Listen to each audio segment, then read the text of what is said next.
Guys, welcome back to my YouTube family. അപ്പോഴേ നമുക്ക് വലിയ വളവളയൊന്നും ഇല്ലാതെ നേരെ വീഡിയോയിലോട്ട് പോകാം. ഇന്ന് നമ്മൾ ഉണ്ടാക്കാൻ പോകുന്നത് ഒരു തട്ടിക്കൂട്ട് സിമ്പിൾ ബീഫ് ബിരിയാണിയാണ് കേട്ടോ. ക്രിസ്മസ് സ്പെഷ്യലായിട്ട് നിങ്ങൾക്ക് വലിയ ഐഡിയ ഒന്നും ഇല്ലാത്തവർക്ക് പോലും ഈ ഒരു ബിരിയാണി ഞാൻ പറയുന്ന രീതിയിൽ ട്രൈ ചെയ്ത് കഴിഞ്ഞാൽ അടിപൊളി ഒരു ബിരിയാണി കഴിക്കാം. അപ്പോൾ ഫസ്റ്റ് തന്നെ ഞാൻ കുറച്ച് നെയ്യിൽ നമ്മുടെ സവോള സ്ലൈസ് ചെയ്തത് ഒന്ന് വറുത്ത് കോരി മാറ്റി വെച്ചിട്ടുണ്ട്. എനിക്ക് ഈ സവോളയും വേണമെങ്കിൽ നിങ്ങൾക്ക് ബീഫ് ബിരിയാണി ആയതുകൊണ്ടാണ് കേട്ടോ ഞാൻ നട്ട്സൊന്നും ആഡ് ചെയ്യാത്തത്. എനിക്കത് അത്ര ഇഷ്ടമല്ല. ചിക്കൻ ബിരിയാണി ആണെങ്കിൽ ഓക്കെ. ഈ നെയ്യിൽ കിടന്ന് ഈ ഉള്ളി ഇങ്ങനെ മുരിഞ്ഞ് വരുമ്പോൾ ഉള്ളൊരു മണം, ആഹാ, ഓ മൈ ഗോഡ്.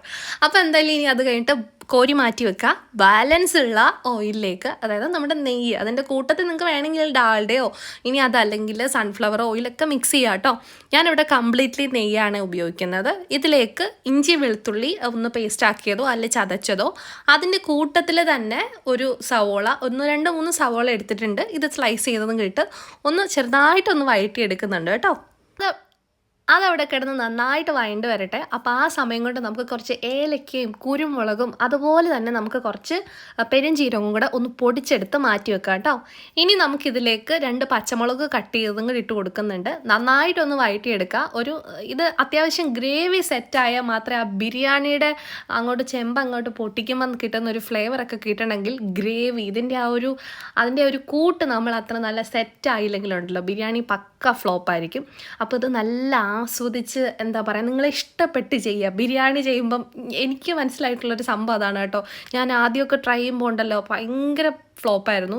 പക്ഷേ പിന്നെ ഇത് മനസ്സിലാക്കി, വാരിക്കോരി മസാലയൊന്നും ഇടുന്നത് ബിരിയാണി സെറ്റാവത്തില്ല. നമ്മൾ അതിൻ്റെ ഒരു കണക്കുണ്ട്, അതിൻ്റെ ഒരു കൂട്ടുണ്ട്. ആ രീതിയിലൊക്കെ ഇട്ടിട്ട് എല്ലാവർക്കും അവരുടേതായിട്ടുള്ള കൈപ്പുണ്യമുണ്ട്. ആ രീതിയിൽ അവരോര് ചെയ്യുന്ന ഒരു ബിരിയാണിക്ക് അതിൻ്റേതായിട്ടുള്ള ടേസ്റ്റും ഉണ്ട് കേട്ടോ. അപ്പം ഞാനിത് ചെയ്യുന്ന ഒരു സിമ്പിൾ ബിരിയാണിയാണ്. കുറച്ച് ക്യാപ്സിക്കവും തക്കാളിയും കുറച്ച് ക്യാരറ്റും കൂടെ ഒക്കെ അതിൻ്റെ കൂട്ടത്തിൽ ഇട്ടിട്ടുണ്ട് കേട്ടോ. നിങ്ങൾക്ക് വീഡിയോ കാണുമ്പോൾ മനസ്സിലാവുന്നുണ്ടെന്ന് വിചാരിക്കുന്നു. അപ്പോൾ ഇഷ്ടപ്പെട്ട് ചെയ്യുക, അത്ര എനിക്ക് പറയാനുള്ളൂ. ബിരിയാണിയുടെ ഏറ്റവും വലിയ കൂട്ടെന്ന് പറഞ്ഞാൽ അതിൻ്റെ ഒരു മട്ടത്തിൽ, അതിൻ്റെ ഒരു ആസ്വദിച്ച് എന്താ പറയുക, നമ്മൾ ആർക്ക് വേണ്ടിയിട്ടാണ് കൊടുക്കുന്നത് അതെല്ലാം ഒന്ന് നോക്കി നല്ല സെറ്റായിട്ട് മനസ്സ് നല്ല ഓക്കെ ആയിട്ടിരിക്കുമ്പോൾ ഒരു ബിരിയാണി അങ്ങ് വെക്കുക. ക്രിസ്മസിന് നിങ്ങളിത് ട്രൈ ചെയ്യണം കേട്ടോ. എല്ലാവർക്കും ഉണ്ടാക്കാൻ പറ്റൂടാ. ബിഗിനേഴ്സിന് പോലും ഇത് ട്രൈ ചെയ്യാം, ഒട്ടും ഫ്ലോപ്പ് ആവില്ല. അപ്പോൾ അതെ, നമ്മുടെ ഗ്രേവിയൊക്കെ ചെറുതായിട്ടൊന്ന് കളറ് മാറി ഒന്ന് വഴണ്ട് വരുന്ന ഈ ഒരു പരുവത്തിൽ തന്നെ വേണം. കുറച്ച് മഞ്ഞൾപ്പൊടി, അതുപോലെ തന്നെ കുറച്ച് തൈര്, കുറച്ച് മാത്രം ഗരം മസാല ചേർത്ത് കൊടുക്കുക. മല്ലിപ്പൊടി ഉലുവാപ്പൊടി ഒന്നും കൊണ്ടുപോയി ഇടരുത് കേട്ടോ. ഇത് നന്നായിട്ട്, തൈര് ചേർക്കുന്നത് പുളിക്ക് വേണ്ടിയിട്ടാണ്. ഓൾറെഡി നമ്മൾ തക്കാളി ചേർത്തിട്ടുണ്ട്. എന്നാലും ഇതെല്ലാം ഇട്ടിട്ട് നന്നായിട്ടൊന്ന് മിക്സ് ചെയ്യുക. നിങ്ങൾ നല്ല നെയ്യിലാണ് ചെയ്യുന്നുണ്ടെങ്കിലുണ്ടല്ലോ നല്ലൊരു ഫ്ലേവറും നല്ല മണമൊക്കെ കിട്ടും. ഇനി ഇത് നന്നായിട്ടൊന്ന് ഇളക്കിയെടുക്കുക. ഈ ഒരു ഗ്രേവി നമുക്കിത് മിക്സ് ചെയ്യുമ്പോൾ തന്നെ നിങ്ങൾക്ക് മനസ്സിലാവും, നിങ്ങൾക്ക് ഏകദേശം ബിരിയാണിയുടെയൊക്കെ ഒരു സ്മെല്ല് കിട്ടിയിട്ടുണ്ടാവും. ഈ സമയത്ത് നമ്മൾ പൊടിച്ച് വെച്ചിട്ടുള്ള ഏലക്ക, പെരുംജീരകം, ബ്ലാക്ക് പെപ്പർ ഇതൊന്നും ഇട്ട് കൊടുക്കുക. ഇതിലേക്ക് നമ്മൾ ഒത്തിരി മസാലയായിട്ട് വേറെ ഒന്നും ചേർത്ത് കൊടുക്കുന്നില്ല. പട്ട, ഗ്രാമ്പൂ ഒക്കെ വേണമെങ്കിൽ ഹോൾ സ്പൈസസ് ആയിട്ട് നിങ്ങൾക്ക് പൊടിച്ചിടാം. പക്ഷെ അതിടുമ്പം ഭയങ്കരമായിട്ടൊരു മിൻറ്റ് ഫ്ലേവർ, ഇങ്ങനൊരു ഫീൽ കിട്ടത്തില്ലേ, അത് കൂടി പോകാനുള്ള ചാൻസ് ഉണ്ട് അറിയാത്തവരാണെങ്കിൽ. അപ്പോൾ അതൊക്കെ വളരെ കുറച്ചേ ഇടാവും കേട്ടോ. ഇനി അതിനുശേഷം ഞാനിവിടെ ഇടുന്നതാണ് നമ്മുടെ സിനമൺ പൗഡർ ഇല്ലേ, അത് കുറച്ചിട്ട് കൊടുത്തിട്ടുണ്ട്. അതിലേക്ക് തന്നെ ഒരു സ്വല്പം ബിരിയാണി മസാല ചേർത്തു. ഇനി ഞാനിവിടെ ചേർക്കുന്നത് നമ്മൾ വേവിച്ച് വെച്ചേക്കുന്ന ബീഫിൻ്റെ ആ ഒരു സ്റ്റോക്ക്, ആ ഒരു വെള്ളമാണ്. അത് ഫുള്ളായിട്ട് നമ്മൾ ഒഴിച്ചു കൊടുക്കുന്നുണ്ട്. ഇനി നല്ല നെയ്യുള്ള ബീഫിൻ്റെ ചെറിയ പീസസാണ് കേട്ടോ ഞാൻ എടുത്തേക്കുന്നത്. നിങ്ങൾക്ക് വേണമെങ്കിൽ ബീഫ് ഇതിൻ്റെ കൂട്ടത്തിൽ തന്നെ ഇട്ട് കുക്ക് ചെയ്യാം. ഞാനിവിടെ ബീഫ് ഓൾറെഡി നേരത്തെ മാറ്റി വേവിച്ച് വെച്ചിട്ടുള്ളതുകൊണ്ട് അതിൽ നിന്ന് എടുത്തിട്ടാണ് കേട്ടോ ചെയ്യുന്നത്. അപ്പോൾ അങ്ങനെ നമുക്ക് ചെയ്യാം. യാതൊരു ടേസ്റ്റ് വ്യത്യാസം ഉണ്ടാവില്ല. നല്ല സൂപ്പർ ബിരിയാണി കിട്ടും. ഇനി ഈ ഗ്രേവി നന്നായിട്ട് സെറ്റാക്കി എടുക്കുന്ന സമയത്ത് നിങ്ങൾക്ക് വേണമെങ്കിൽ നമ്മുടെ ബേ ലീവ്സ് ചേർത്ത് കൊടുക്കാം. ഈ സമയത്ത് തന്നെ വേണമെങ്കിൽ എസൻസ് ചേർത്ത് കൊടുക്കാം. ഞാൻ റോസും അതുപോലെ തന്നെ വാനില എസൻസ് ബീഫ് ബിരിയാണിയിൽ ആഡ് ചെയ്യാറുള്ളൂ. വാനില ഇടുമ്പോൾ ഒരു പ്രത്യേകത എന്ന് വെച്ചാൽ നല്ലൊരു ക്രീമി, അതല്ലെങ്കിൽ നല്ലൊരു ബിരിയാണിയുടെ ഒരു ഫ്ലേവർ കിട്ടും. റോസ് എസൻസ് മസ്റ്റാണേ. പൈനാപ്പിൾ യൂസ് ചെയ്യില്ല കേട്ടോ.